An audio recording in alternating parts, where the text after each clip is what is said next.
Bueno, pues muy buenas a todos y a todas. Yo soy un busto parlante y en esta ocasión les quería traer este texto de Michel Foucault titulado El sexo verdadero.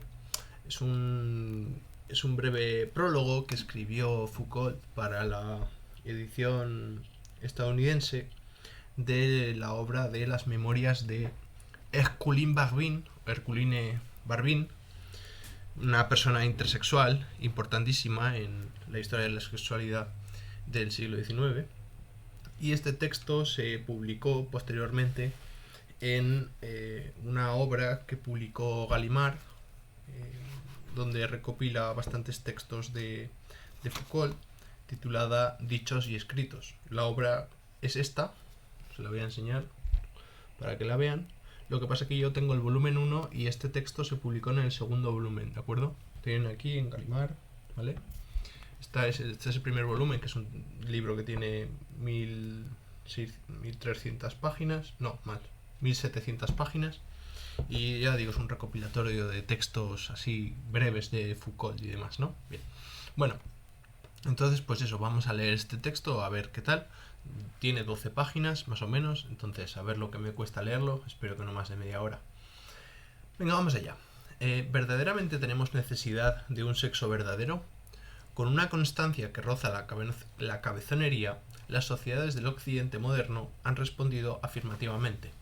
Han hecho jugar obstinadamente esta cuestión del sexo verdadero en un orden de cosas donde solo cabe imaginar la realidad de los cuerpos y la intensidad de los placeres. Durante mucho tiempo, sin embargo, no hubo tales exigencias. Lo prueba la historia del estatus que la medicina y la justicia otorgaron a los hermafroditas. Se ha tardado mucho en postular que un hermafrodita debía tener un sexo, uno solo, uno verdadero. Durante siglos se ha admitido, sencillamente, que tenía dos. Monstruosidad que suscitaba el espanto y exigía el suplicio. Las cosas, de hecho, han sido mucho más complicadas. Tenemos, es cierto, varios testimonios de condenas a muerte tanto en la antigüedad como en la Edad Media. Pero existe también una jurisprudencia abundante de un tipo completamente distinto. En la Edad Media, las reglas del derecho, canónico y civil, eran sumamente claras sobre este punto. Eran llamados hermafroditas aquellos en quienes se yuxtaponían, según proporciones que podían ser variables, los dos sexos. En este caso correspondía al padre o al padrino, es decir, a aquellos que nombraban al niño, determinar en el momento del bautismo el sexo que iba a mantenerse. Llegado el caso, se aconsejaba escoger el sexo que parecía predominante, aquel con le plus de vigueur o le plus de chaleur. Pero más tarde, en el umbral de la edad adulta, cuando se aproximaba el momento de casarse, el hermafrodita era libre de decidir por sí mismo si quería continuar siendo del sexo que se le había atribuido o si prefería el otro. La única condición impuesta era la de no cambiar nunca más y mantener hasta el fin de sus días lo que entonces había declarado, bajo pena de sodomía. Fueron estos cambios de postura y no la mezcla anatómica de los sexos los que acarrearon la mayoría de las condenas a hermafroditas que han dejado huella en Francia durante la Edad Media y el Renacimiento. Las teorías biológicas sobre la sexualidad, las concepciones jurídicas sobre el individuo, las formas de control administrativo en los estados modernos han conducido paulatinamente a rechazar la idea de una mezcla de los dos sexos en un solo cuerpo y a restringir, en consecuencia, la libre elección de los sujetos dudosos. En adelante, a cada uno un sexo y uno solo. A cada uno su identidad sexual primera, profunda, determinada y determinante. Los elementos del otro sexo que pueden aparecer, tienen que ser accidentales, superficiales o incluso simplemente ilusorios. Desde el punto de vista médico, esto significa que ante un hermafrodita no se tratará ya de reconocer la presencia de dos sexos yuxtapuestos o entremezclados, ni de saber cuál de los dos prevalece sobre el otro, sino de descifrar cuál es el sexo verdadero que se esconde bajo apariencias confusas.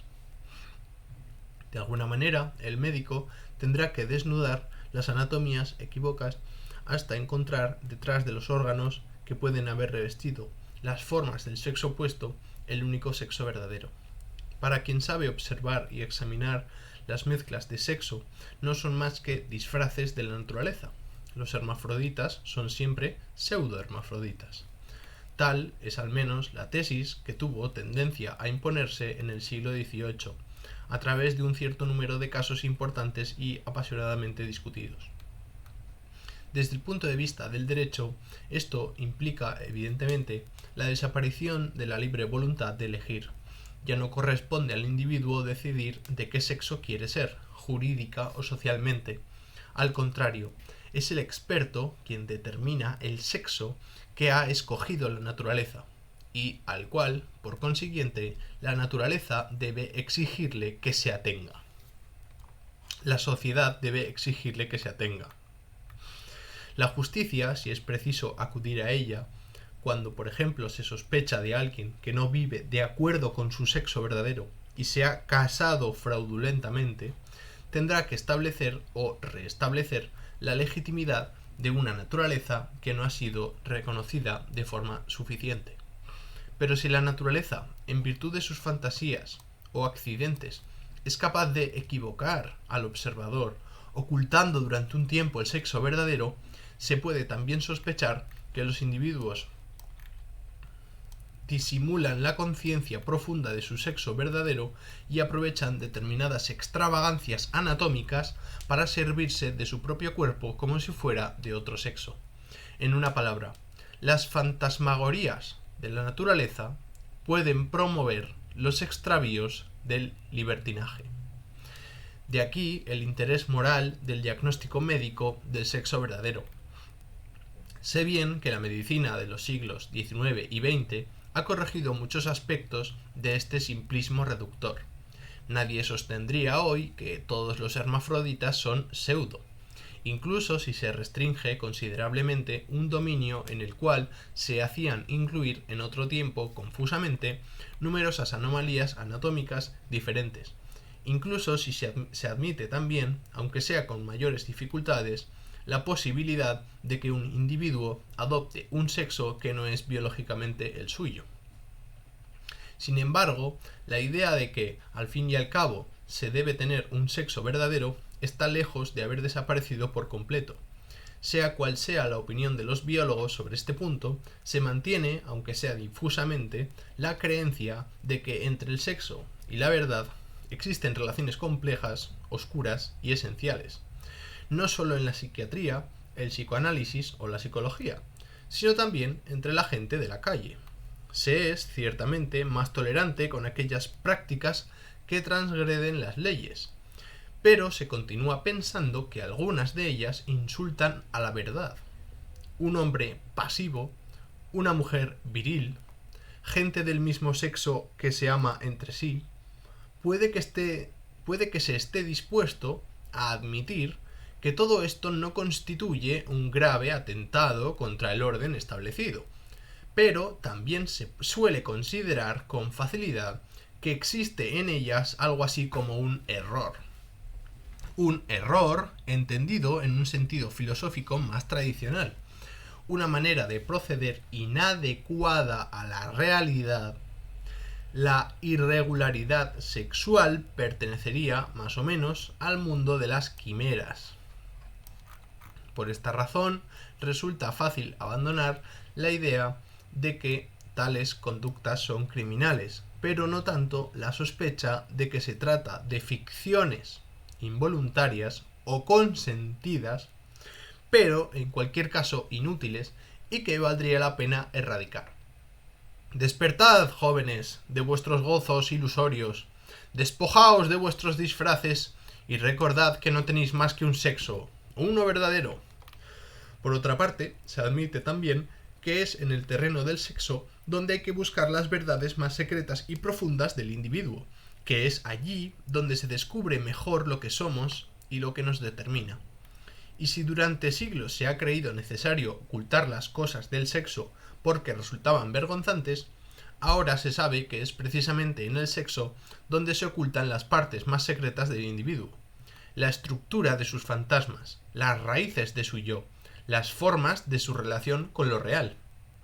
En el fondo del sexo, la verdad. En el lugar de cruce de estas dos ideas, no puede haber confusión en torno al sexo. Nuestro sexo encierra lo que hay de más verdadero en nosotros mismos. El psicoanálisis ha enraizado su vigor cultural. En él nos promete a la vez nuestro sexo, el verdadero, y toda esta verdad sobre nosotros que palpita secretamente en él. He aquí un documento extraído de esta extraña historia sobre el sexo verdadero. No es el único, pero resulta bastante excepcional. Se trata del diario, o más bien, de los recuerdos dejados por uno de estos individuos a los que la medicina y la justicia del siglo XIX exigieron obstinadamente una identidad sexual legítima. Educada como una muchacha pobre y meritoria en un medio casi exclusivamente femenino y muy religioso, Herculine Barbin, apodada en su entorno Alexina, habría sido reconocida finalmente como un verdadero muchacho, obligada a cambiar de sexo legal, después de un procedimiento judicial y una modificación de su estado civil. Fue incapaz de adaptarse a su nueva identidad y acabó por suicidarse. Me atrevería a decir que la historia es banal, si no fuera por dos o tres aspectos que le otorgan una particular intensidad. En primer lugar, la fecha. Los años 1860-1870 constituyen precisamente una de esas épocas en las que con mayor intensidad se practica la búsqueda de la identidad en el orden sexual, el sexo verdadero de los hermafroditas, pero también identificación de las diferentes perversiones, su clasificación, caracterización, etc. En una palabra, el problema del individuo y de la especie en el orden de las anomalías sexuales.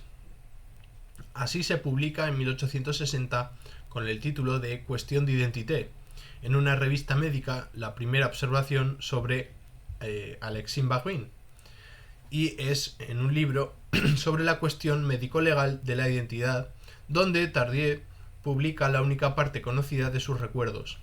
Herculine Adelaide Barbin, o también Alexina Barbin, o incluso Abel Barbin, designado en su propio texto, ya sea con el nombre de Alexina o de Camille, ha sido uno de los héroes desgraciados de esta cacería de la identidad. Con ese estilo elegante, afectado, alusivo, un poco enfático y anticuado que constituía para los internados de entonces no solo una manera de escribir, sino un modo de vivir, el relato escapa a toda forma posible de identificación. Parece como si el duro juego de la verdad que más tarde los médicos impusieron a la anatomía incierta de Alexina no quisiera ser practicado en ese medio de mujeres hasta el momento del descubrimiento, aplazado por todas lo más posible y finalmente precipitado por dos hombres, un sacerdote y un médico, como si ese cuerpo, un poco desgarbado, nada gracioso, que crecía cada vez más aberrante entre tantas jóvenes, no fuera, al contemplarlo, percibido por nadie, como si ejerciera sobre todos, o mejor, sobre todas, un cierto poder hechizante que nublara los ojos y detuviera en los labios toda pregunta. El calor que esta presencia extraña otorgaba a los contactos, a las caricias, a los besos que se repartían en los juegos de estas adolescentes, era acogido con tanta ternura como falta de curiosidad. Jóvenes muchachas falsamente ingenuas o ancianas institutrices que se creían sagaces, todas participaban de una ceguera digna de fábula griega, cuando veían, sin ver, a ese Aquiles diminuto escondido en el internado. Da la impresión, si se presta credibilidad al relato de Alexina, de que todo acontecía en un mundo de arrebatos, de tristezas, de placeres, de afectos tibios, de suavidades y amarguras, donde la identidad de los participantes, y sobre todo del enigmático personaje alrededor del cual todo se urdía, no tuviera ninguna importancia. En un mundo donde flotaban en el aire sonrisas sin dueño. Alexina escribió los recuerdos de esta vida una vez descubierta y establecida su nueva identidad, su verdadera y definitiva identidad. Pero está claro que ella no habla desde el punto de vista de este sexo al fin encontrado o reencontrado. Quien habla, en definitiva, no es el hombre que intenta recordar la vida y las sensaciones de cuando no era todavía él mismo. Cuando Alexina redacta sus memorias, no se encuentra lejos del suicidio. Ella sigue sintiéndose sin un sexo determinado, pero esta vez privada de las delicias que experimentaba al no tenerlo, o al menos al no tener el mismo que aquellas con las que vivía, y a las que amaba y deseaba tanto. Lo que entonces evoca en su pasado son los limbos felices de una no identidad que, paradójicamente, se amparaba en la vida de estas sociedades cerradas, estrechas y cálidas, que conocían la extraña felicidad, a la vez obligatoria y prohibida, de no conocer más que un solo sexo. En la mayoría de las ocasiones, los que relatan su cambio de sexo pertenecen a un mundo profundamente bisexual, y el trastorno de su identidad se traduce en el deseo de pasar al otro lado, del lado del sexo que deseaba haber tenido y al cual les gustaría pertenecer. En nuestro caso, la intensa monosexualidad de la vida religiosa y escolar sirve para revelar los tiernos placeres que descubre y provoca la no identidad sexual cuando se extravía en medio de todos esos cuerpos semejantes. El affaire de Alexina y sus recuerdos parece que no despertaron mucho interés en su época. En su inmensa recopilación de casos de hermafroditismo, Neugebauer hizo solamente un resumen y una cita bastante larga del caso 1. A. du Barry, un autor polígrafo de relatos de aventuras y de novelas médico-pornográficas, tan al gusto de la época, se sirvió clarísimamente de varios elementos de la historia de Herculín Barbin para su Hermafrodite. Pero fue en Alemania donde la vida de Alexina encontró mayor eco, en razón de una novela corta de Panizza titulada Un Skandale au Convent. Que Panizza conociera el texto de Alexina por la obra de Tardieu no tiene nada de extraordinario. Fue psiquiatra y estuvo en Francia durante 1881. Le interesaba más la literatura que la medicina, pero el libro sobre la cuestión médico-legal de la identidad debió pasar por sus manos, a menos que lo encontrara en alguna biblioteca alemana. A su regreso, en 1882, para ejercer por algún tiempo su profesión de psiquiatra. El encuentro imaginario entre la pequeña provinciana francesa de sexo indeterminado y el psiquiatra frenético que iría a morir en el manicomio de Bayreuth tiene algo de sorprendente. Por un lado, los placeres furtivos y sin nombre que crecen en el mundo tibio de las instituciones católicas y los internados femeninos; por otro, la rabia anticlerical de un hombre en quien se aunaba, curiosamente, un positivismo agresivo junto con un delirio de persecución que tenía como centro principal a Guillermo II. De una parte, los amores secretos y extraños que una decisión médica y judicial convertiría en imposibles, y de otra, un médico que fue condenado a 1 año de cárcel por haber escrito Le Concile de Mort, uno de los textos más escandalosamente antirreligiosos de una época en la que no escaseaban. Después, además, de haber sido expulsado de Suiza, donde había buscado refugio por haber atentado contra una menor. El resultado es bastante notable. Panizza conservó algunos datos importantes del affaire: el mismo nombre de Alexina B., la escena del examen médico. Por una razón que se me escapa, modificó los informes médicos, quizá porque al servirse de sus propios recuerdos de lectura, sin tener el libro de Tardieu delante, echó mano de algún otro informe disponible sobre un caso similar. Pero por encima de todo, hizo bascular todo el relato, lo trasladó en el tiempo, modificó sensiblemente sus elementos materiales y su atmósfera, y en especial lo hizo pasar del modo subjetivo a la narración objetiva. Dio entonces al conjunto un cierto aire dieciochesco. Diderot y la religieuse no parecen estar lejos. Un rico convento para jóvenes aristócratas, una superiora sensual que muestra hacia su sobrina un afecto equívoco, intrigas y rivalidades entre religiosas, un abad erudito y escéptico, un crédulo cura rural y los campesinos que toman las orcas para prender al diablo. Hay allí un libertinaje a flor de piel y todo un juego solo en parte ingenuo, de creencias no del todo inocentes, tan alejado de la gravedad provinciana de Alexina como de la violencia barroca de Consul de Mort. Pero al inventar todo este paisaje de galantería perversa, Panizza deja voluntariamente en el centro de su relato una amplia zona de sombra, allí donde precisamente se encuentra Alexina, hermana, maestra, colegial, inquietante, querubín extraviado, amada, amante, fauno errante por el bosque, íncubo que se desliza en los dormitorios tibios, sátiro de piernas peludas, demonio que se exorciza. Panizza solo presenta los perfiles fugitivos bajo los cuales aparece ante los otros. Ella no es nada más. Ella, el hombre-mujer, el masculino-femenino, de eternidad imposible, aquello que discurre por la noche en los sueños, los deseos y los temores de cada uno.